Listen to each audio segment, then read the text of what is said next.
blizzards, hurricanes, wildfires, massive floods.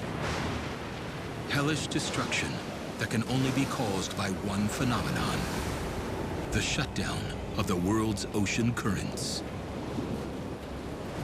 About 200 years ago, Benjamin Franklin, on his numerous trips across the Atlantic, noticed that there's a river of warm water in the Atlantic called the Gulf Stream. And that helped to solve a problem. And that is, why is England so warm? By rights, England should be frozen over because the latitude corresponds to northern Canada. So why should England be warm?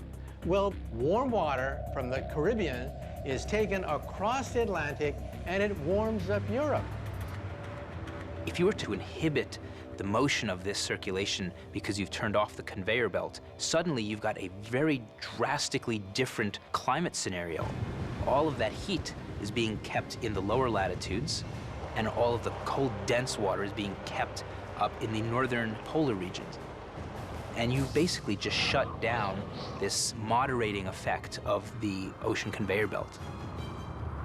In the past, we saw that the global ocean conveyor can be shut down by a very significant input of fresh water.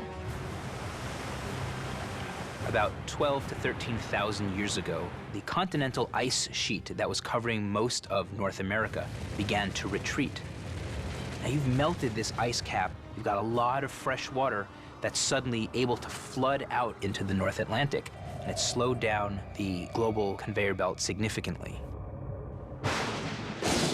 You'll have disruption of weather events. You'll have much stronger winter storms. You'll have much drier summer spells. This is the beginning of a global climactic shift that is almost too much to survive in the very beginning. If it keeps going, it will be much more difficult to survive.